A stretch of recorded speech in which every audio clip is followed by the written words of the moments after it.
Wade, it's Vivi. Good evening. Vivian, good evening. I'm done with work already, but is there something urgent you need to discuss?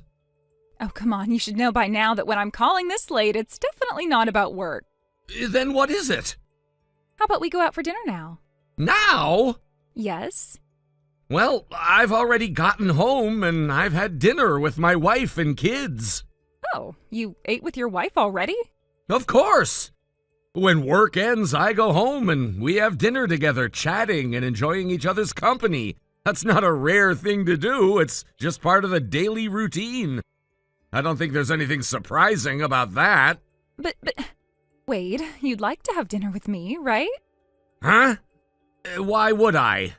Because men like you, around your age, must like young and cute new employees like me, right? Well, I suppose it depends on the person. So that means you'd like to have dinner with me, right? I never said anything like that. It's okay. You don't have to be shy. I know it's tough having to hide your true feelings and live by social standards because of your wife. But when we're alone, you won't have to think about that. Feel free to just let your instincts take over. I'm not sure what you're trying to say, but please refrain from making such bold statements. Of course. I'll be careful when we're in front of everyone. After all, the company trip is coming up soon, right?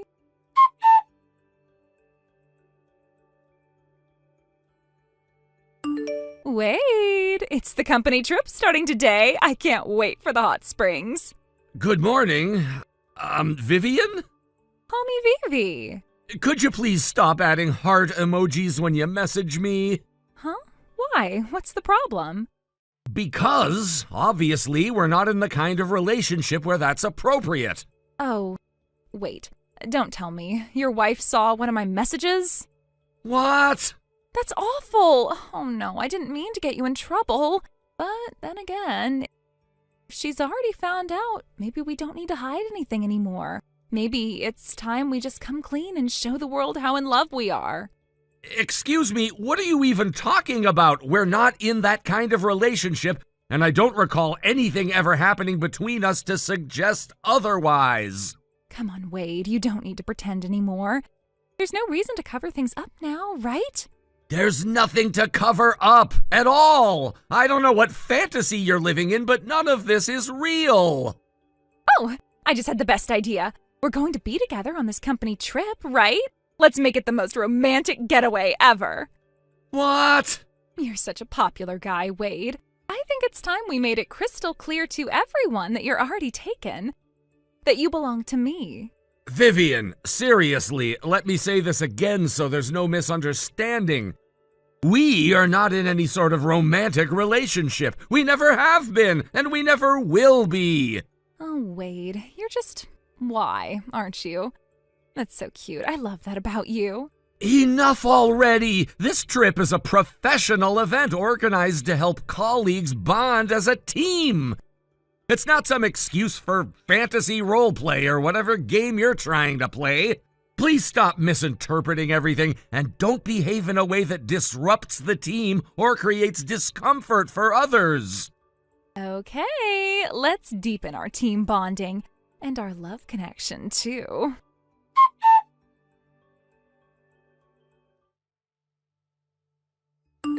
Wade, do you have a moment? Hey, Cedric, yeah, what's up? You look like you've been having a rough time. I'm really sorry. I know I've caused a bit of a scene. Don't worry about it. Everyone is aware that Vivian's been bothering you one-sidedly. We also know you're a devoted husband. There's no misunderstanding on that front. Nobody thinks anything's going on. Thank you. I really appreciate that. Still, I feel like I haven't been able to handle it properly. No matter what I say to her, she just twists it into something else entirely. I honestly don't know what to do anymore. Yeah, it shows. She's been sticking to you like glue on the bus ride. Then during the sightseeing, it was like she couldn't keep her hands off you. And when someone tried to intervene or even hint at giving you space, she snapped, completely lost it, screaming in front of everyone. I know. At this point, I'm seriously concerned this is going to affect my actual work. It's not just awkward, it's becoming a liability. You're right. Actually, we were just talking about this upstairs with the executive director and the department head. You're not the only one concerned. I'm really sorry for the trouble I've caused. Wait, don't apologize. This isn't your fault. You're the one dealing with the harassment. By the way, are you alone right now? Yes, thankfully. One of the women from our section managed to coax Vivian out of the room with a clever excuse. I've finally got a moment to breathe in peace here. Good, that's what I hoped. Sorry to disturb you during your rare quiet moment, but could you come up to the restaurant on the top floor? The restaurant? Yeah, there are some people here who've asked to speak with you. Wait, people came all the way out here? During the company trip? They're connected to Vivian. What? Yeah, I was surprised myself. But what they had to say could actually be the breakthrough we've been looking for. This might be our chance to finally resolve everything. Are you serious? This could really be it? I think so, but you should hear what they have to say directly. It's important. Right, got it. I'll head up right away.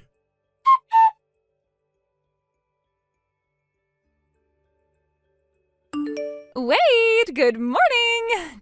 Jeez, I really thought we were going to spend the night together yesterday. I even asked my roommate if she'd switch rooms with the manager, but she was so stubborn and refused to budge. I was so lonely, totally heartbroken, you know. Boo-hoo.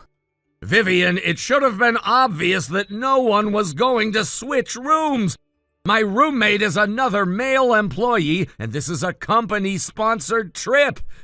You do realize we can't have men and women sharing rooms, company policy, basic decency, all of it. Oh, right. I guess we'd be fine sharing a room, but the person I tried to switch with would have been in hot water. Oopsie, my bad. Let me be perfectly clear. I have zero intention of sharing a room with you. Not now, not ever. But you might just change your mind when you hear what I found out. I'm afraid to ask. What is it? So, I asked the tour guide and the trip organizers yesterday, and they said something really interesting. Turns out it's totally okay to split off and do our own thing. Like, personally just leave the group and go off on our own. They said that after that point, it's all self-responsibility and we're not their concern anymore. And you're telling me this because... Let's go to the mixed bath together, Wade, just the two of us. Excuse me? After today's sightseeing is done, come back to this hotel, okay? I don't understand what you're trying to say.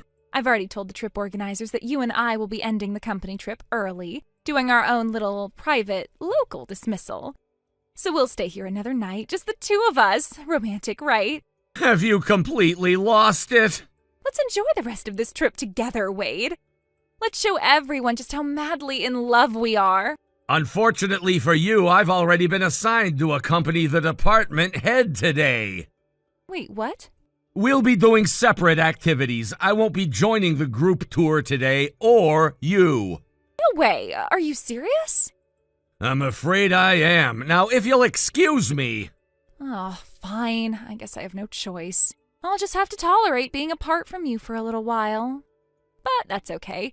Tonight we'll have the whole night to ourselves again, just the two of us, no interruptions. I'll be waiting.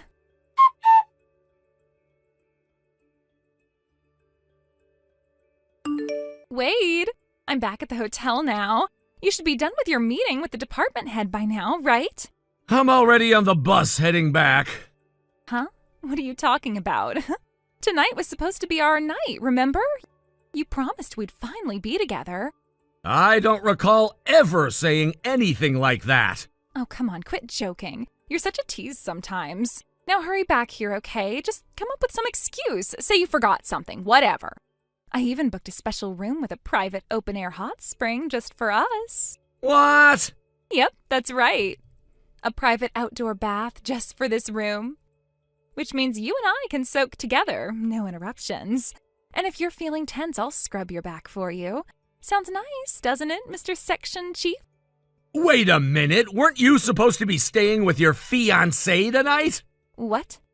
You mentioned him earlier, that you'd be meeting him later tonight after dinner, that you were gonna stay together. Was that a lie? That was before. But then you started being so sweet to me again today, and I realized I can't lie to myself anymore. It's you I really want to be with, Wade. Can't compare to you, not even close. Vivian, stop! This is getting out of hand! We are not in a relationship! There is no secret affection between us! You've built up this entire fantasy in your head, and now you're acting on it as if it's real! It is real. To me, it is. I feel like when I look at you, when you speak to me, when we're near each other, you can't deny that connection. I absolutely can, because it doesn't exist! You've made it up entirely! And now you're pushing boundaries and putting me and everyone else into deeply uncomfortable situations. So what, you're just going to pretend none of this means anything, even after everything we've shared? Vivian, the only thing we've shared is a workplace, that's it! And I'm not going to tolerate this anymore. I suggest you speak with HR when we're back at the office. I've already logged everything. You're serious? Dead serious. This ends now.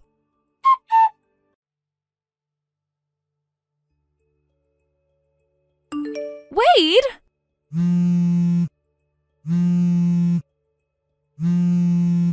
Why? There was a knock at the door. I thought it was you, but it was Max. And not just Max, his parents were with him. Yes, because you're supposed to be staying in that room with your fiancé, Max, isn't that right? Wait, what? I heard you and Max had an argument, and so, what, your way of getting back at him was to cling to me the entire trip? No, that's not it. But isn't it? Let's be honest here. You tried to make him jealous, and in the process you dragged me into something I had nothing to do with. That's not true. I didn't mean to. It's not just unprofessional, Vivian. It's reckless. Dragging a married man into your relationship drama? I have a wife. I have children. This isn't a game to me. You don't understand. That's not what I wanted. Well, it's what happened. And now Max, your fiancé, thinks I've been sneaking around with you. His parents think that too. You've turned this entire situation into something humiliating for everyone involved. I didn't mean for it to go this far. Wait, please. I fell for you the moment I joined this company. From the very beginning, I admired you so much I couldn't help it. You don't need to say any more. Seriously, stop. But Vivian, it's over.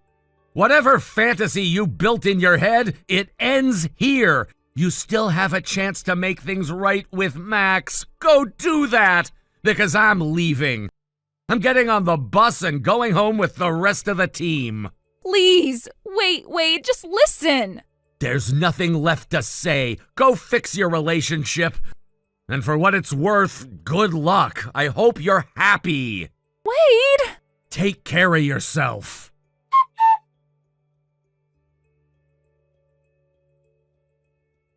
Vivian joined the company just 3 months ago.